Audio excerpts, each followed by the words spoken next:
Se de manhã cedo você fala, puxa, ainda tenho mais uma hora. Não é verdade? O horário de verão é interessante. Amados, queremos experimentar algo muito simples nessa manhã e ao mesmo tempo algo muito profundo. Porque aquilo que é simples pode ser profundo e aquilo que é profundo pode ser muito simples. Queremos que seja uma experiência simples, mas profunda. Uma experiência mesmo do amor de Deus em nossos corações. Amém? O amor de Deus em nossos corações. Eu quero muito experimentar algo assim do amor de Deus mesmo. Um sopro novo de amor de Deus. Em nome do Senhor Jesus. E nós temos um ambiente muito propício para isso nessa manhã aqui. Nós estamos nesse mês, um mês em que temos uma palavra sobre o mês, que é comunhão, koinonia, ter tudo em comum. E é no espírito dessa palavra que eu gostaria que nós abríssemos a Bíblia Sagrada, no livro de 1 aos Coríntios, na carta de Paulo, primeira carta de Paulo, à igreja em Corinto, no capítulo 12, versículo 26.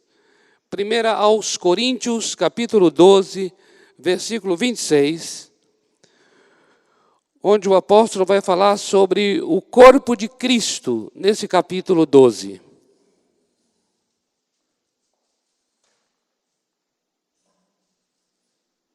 O corpo de Cristo, porque eu creio que não tem figura mais tremenda para nós falarmos de comunhão, senão o corpo de Cristo. Essa figura que Paulo usa para a igreja, o corpo, é uma figura perfeita para expressar a nossa comunhão.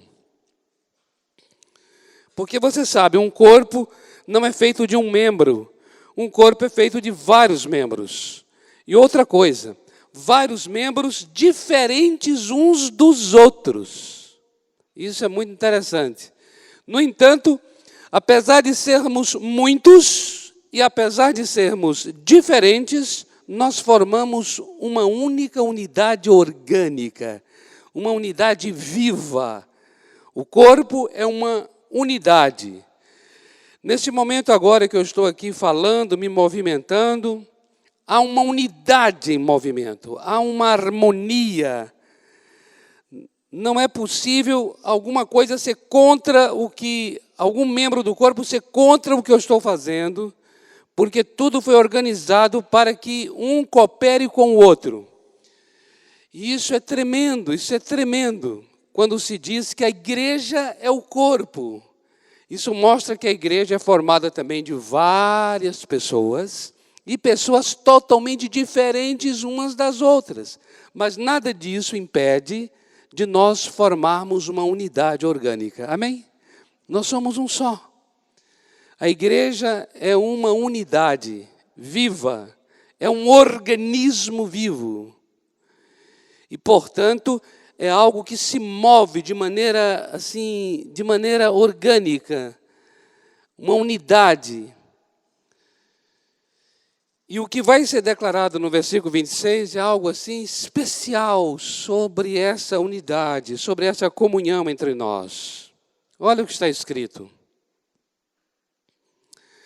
De maneira que, esse de maneira que dá a entender que está continuando uma declaração, né? Está continuando todo um raciocínio que vem desde os versículos anteriores. Nos versículos anteriores, o apóstolo Paulo está falando, amados, sobre o quanto os membros são mesmo diferentes uns dos outros, e cada um foi posto de tal forma que não haja desonra entre eles. É algo tão lindo e tão bonito que o Senhor colocou, de tal maneira que um membro que parece menos honrado recebe mais honra, e aquele que é mais honrado não precisa da honra, porque ele já em si mesmo já está numa função de honra.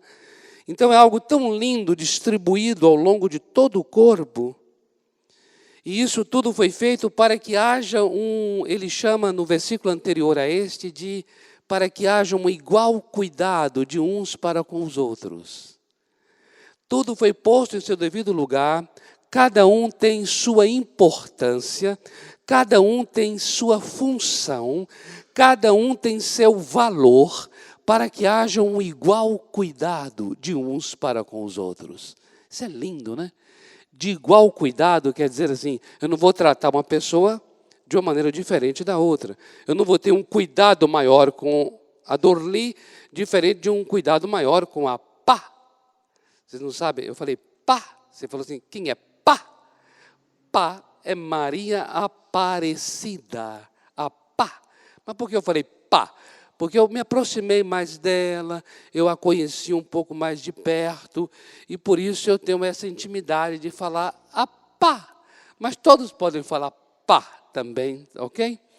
Tudo bem que apelido é um negócio assim, que eu gosto de chamar pelo nome mesmo, o nome da pessoa. Mas, enfim, apelido é coisa para gente íntima, né?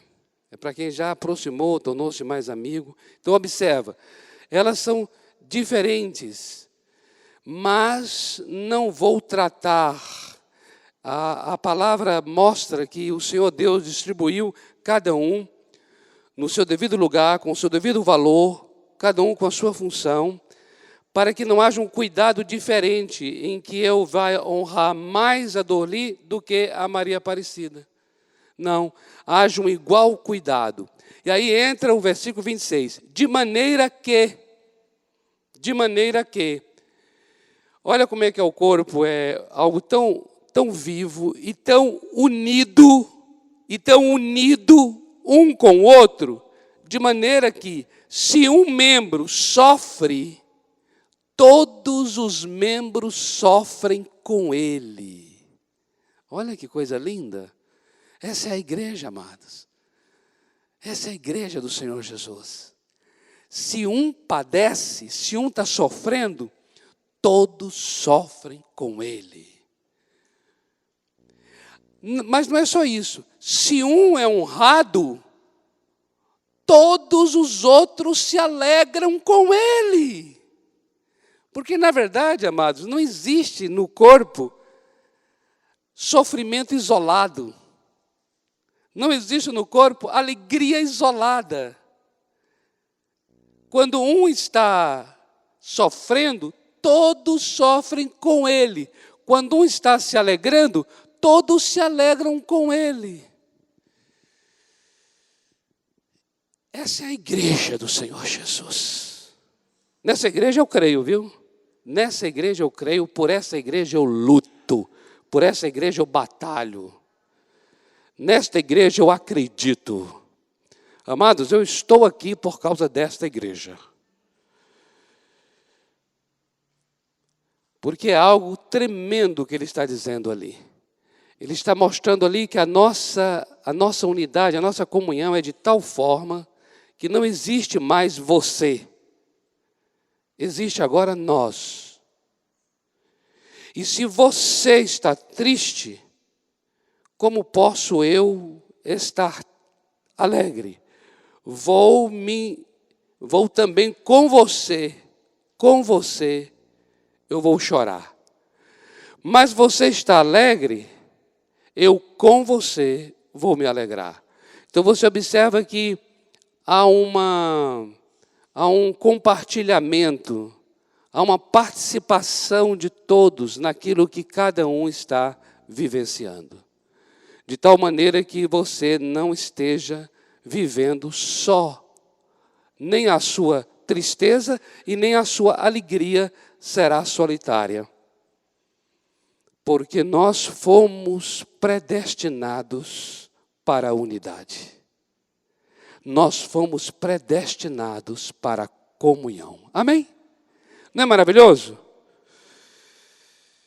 Eu recebi um vídeo do pastor Mitsuru, eu não sei se foi do pastor Mitsuru ou da pastora Helenice, que eles enviam vídeos maravilhosos. Obrigado pelo vídeo, pastor. Não sei se foi a pastora Helenice ou o pastor Mitsuru. Enviou um vídeo sobre, eu já conhecia essa palavra, que é muito propagada aí eu acho que na internet, tornou-se muito conhecida. É a palavra sul-africana Ubuntu. Já ouviram falar de Ubuntu? Ubuntu. É uma palavra do sul da África, é uma palavra de origem dos povos tribais, não sei exatamente qual, mas daquela... é sul-africana, é uma palavra sul-africana. E tem lá os seus significados religiosos, né, suas implicações religiosas, das quais a gente não crê, não acredita, porque fala de uma unidade, mas é uma unidade que não só entre as pessoas, entre nós, mas unidade também com os mortos. Então, a coisa ganha uma dimensão que não faz parte do nosso credo, né, do que nós cremos na palavra de Deus, mas tem um aspecto muito profundo e que eu posso dizer a vocês que há o fundamento bíblico do que nós acabamos de ler aqui agora em 1 Coríntios 12, 26, que ressoa nessa palavra que estamos compartilhando, que é o sentido de eu sou o que sou porque todos somos nós. Esse é o sentido dessa palavra Ubuntu. Ou seja, eu sou o que eu sou porque todos somos nós. Não existe um eu sou o que sou pelo que eu sou simplesmente. Não, eu sou o que eu sou porque eu estou em unidade, eu estou em comunhão. E é nesta comunhão que, de fato, vai construir a identidade daquilo que eu sou. Não há como eu ser quem eu sou isoladamente, separado, sozinho, individualmente. Mas a construção da minha identidade pessoal passa pela minha comunhão com os demais, porque eu sou o que eu sou, porque somos todos nós. E é exatamente isso que o texto bíblico está dizendo aqui. O que é compartilhado dentro dessa palavra sul-africana vem de uma experiência que um determinado antropólogo teve. Claro, a gente não sabe exatamente se ele teve essa experiência ou não, enfim. Eu não sou muito credo, assim, eu não tenho um credo muito fácil com essas transmissões que se propaga muito, não dizendo, olha, aí se diz que lá aconteceu isso e isso. Pode ter acontecido, como pode ser apenas alguma coisa que alguém compartilha com o outro com o outro, mas enfim. Independente da realidade histórica do fato,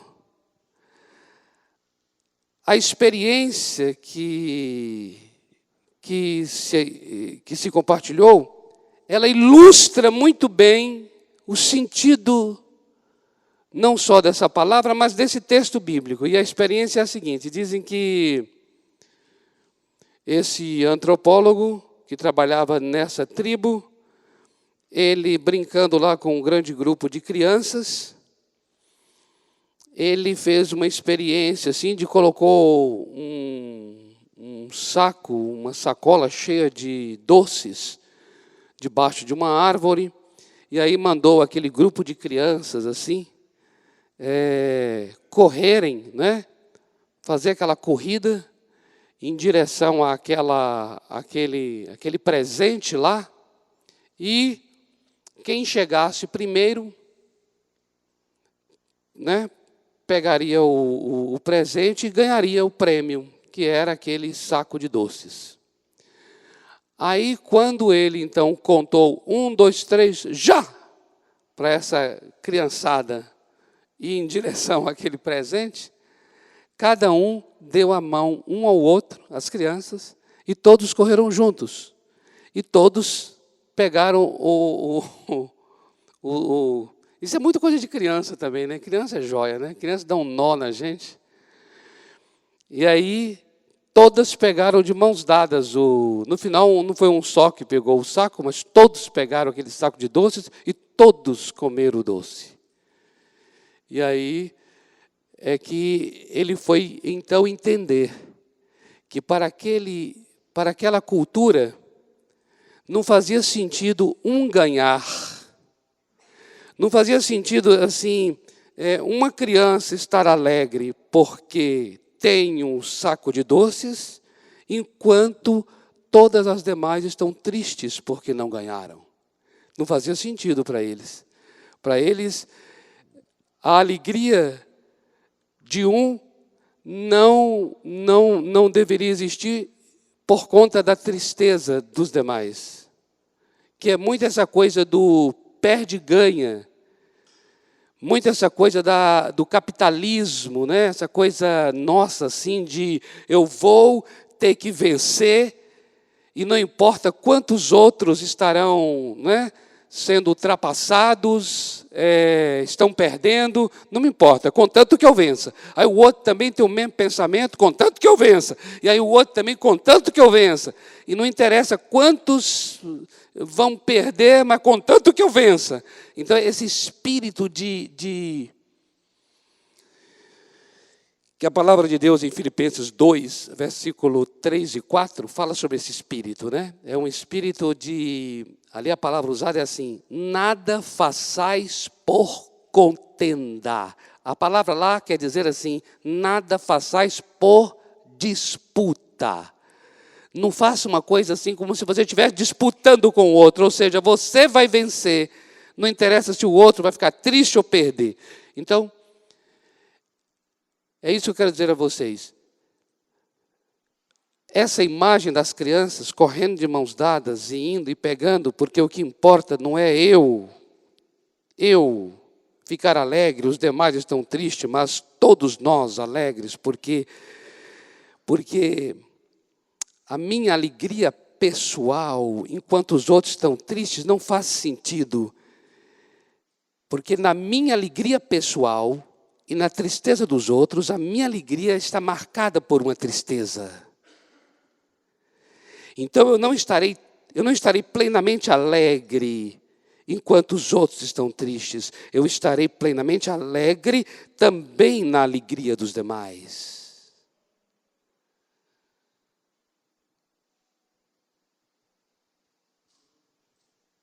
Isso é totalmente a palavra de Deus. Por quê? Porque a palavra de Deus diz assim, Romanos capítulo 12, uma declaração do apóstolo Paulo, ele fala assim, Romanos 12, versículo, eu acredito, acho que, não sei se é o 11 ou 12, não é nenhum deles, é o 15, Romanos 12, 15. Ele fala assim, alegrai-vos com os que se alegram, e chorai com os que choram. É esse o Espírito. É essa a igreja do Senhor Jesus. É exatamente no mesmo espírito de eu me alegro quando você está honrado. Todos se alegram com a tua honra. Mas também todos sofrem com o teu sofrimento. Estamos juntos, unidos. Esse é o corpo de Cristo, essa é a igreja do Senhor. Amados, esse Espírito do Senhor Jesus, essa comunhão do corpo, essa comunhão de que nós somos membros uns dos outros, e portanto, o que acontece com você me afeta, isso vai diretamente contra uma marca desse século.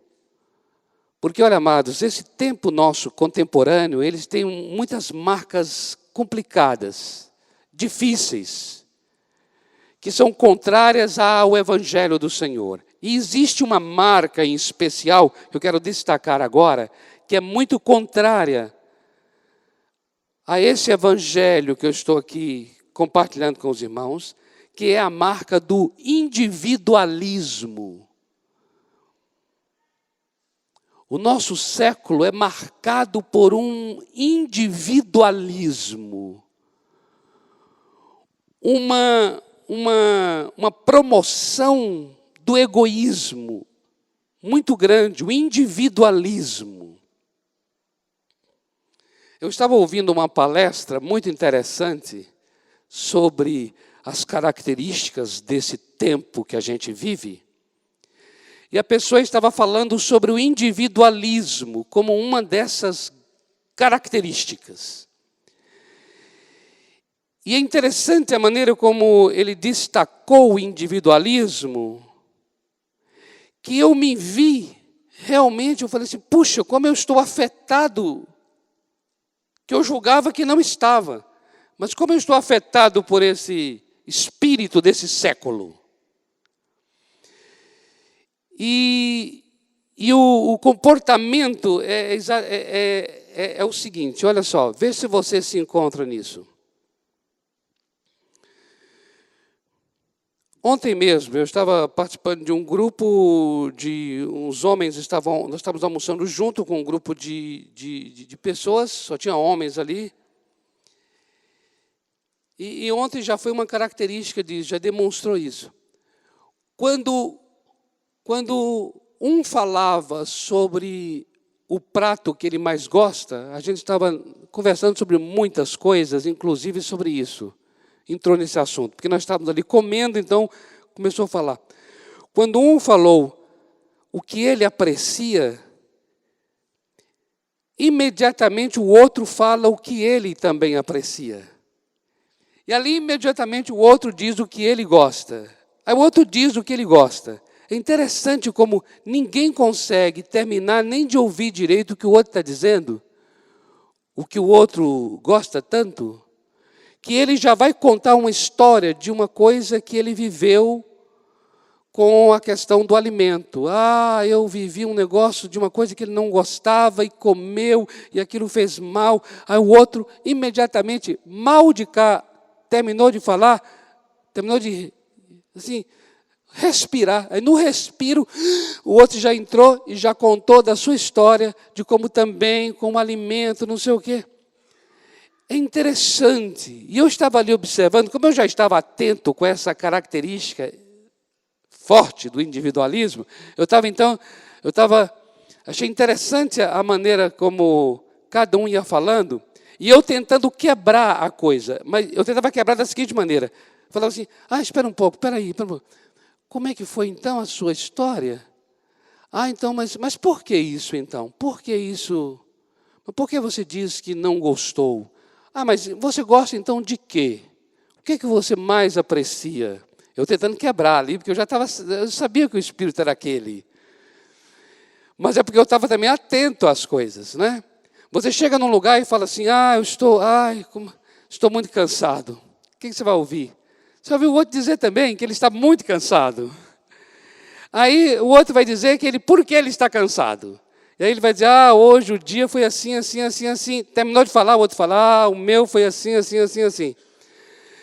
Quantas pessoas estiverem no lugar, cada um vai dizer o quanto está cansado. Eu tenho um filho de 13 anos, é uma luta muito grande. Eu tenho um de 15. Aí vai começar a falar.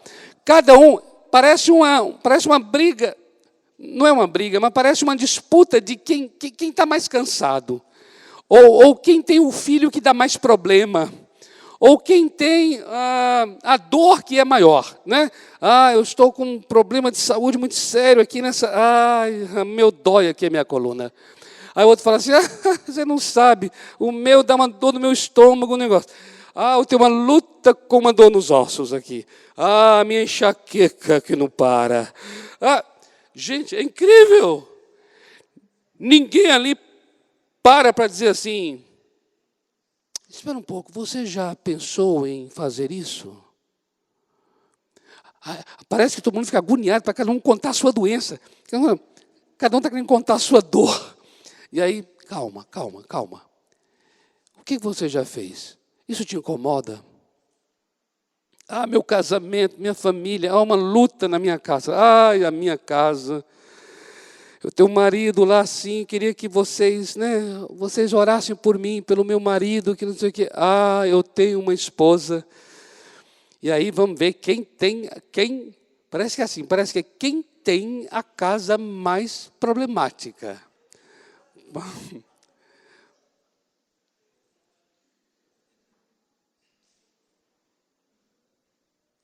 A questão, amados, entenda bem o que eu estou querendo dizer. A questão não é só assim, entenda bem. A questão não é só assim, eu falo algo, aí o outro também fala, porque foi despertado pelo que o outro disse, ele também se identificou, falou uma coisa, e o outro falou. Isso é normal.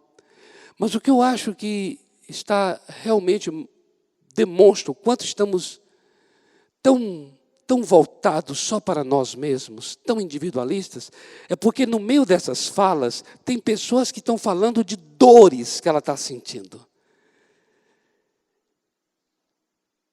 De coisas muito sérias dentro da vida dela. Tem hora que tem pessoas que a gente percebe assim, que ela aproveitou a janela que abriu da conversa para falar de uma coisa que para ela aquilo incomoda profundamente. E interessante a incapacidade de cada um de nós de não dar conta do que o outro está falando, que é um negócio que está apenas o fiozinho. Se você puxar o fio da meada, ali é a ponta do iceberg, porque embaixo tem coisas tão sérias que a pessoa está querendo até naquela hora ali chorar. Toda hora está querendo até chorar. Pedir ajuda, pedir clemência. E ali, essa incapacidade nossa, essa frieza, essa indiferença, essa coisa tão voltada para nós, que nos impede de enxergar e ver.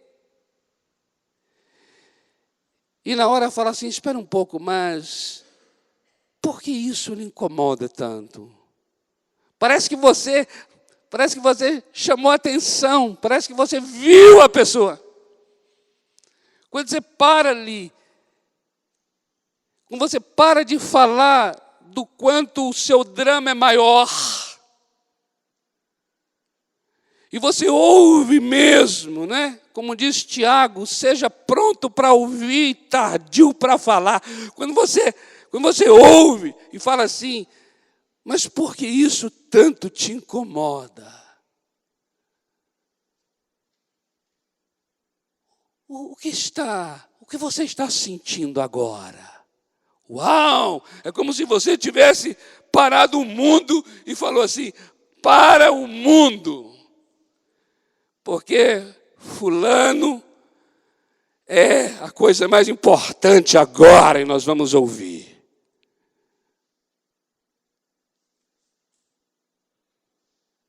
É tão tremendo para aquela pessoa. Mas a gente ouve o drama e a gente já sufoca o drama dele com o nosso. E o outro sufoca o nosso com o dele. E no final, não encontramos com ninguém. Hoje em dia, ninguém encontra com ninguém. Hoje em dia, ninguém conversa, na verdade, com ninguém. Ninguém se comunica, ninguém se dialoga. Na verdade, é mais assim não sei, o outro serve apenas como um ponto você bate o que fala e volta, bate. Aí o outro fala, você fala, o outro fala, você fala, o outro fala, você fala. Aí saem os dois. Ah, foi bom conversar com você, foi bom. E cada um volta. No final, cada um... Ninguém, na verdade, se encontrou com ninguém. Cada um se encontrou consigo mesmo e apenas só usou o outro para ser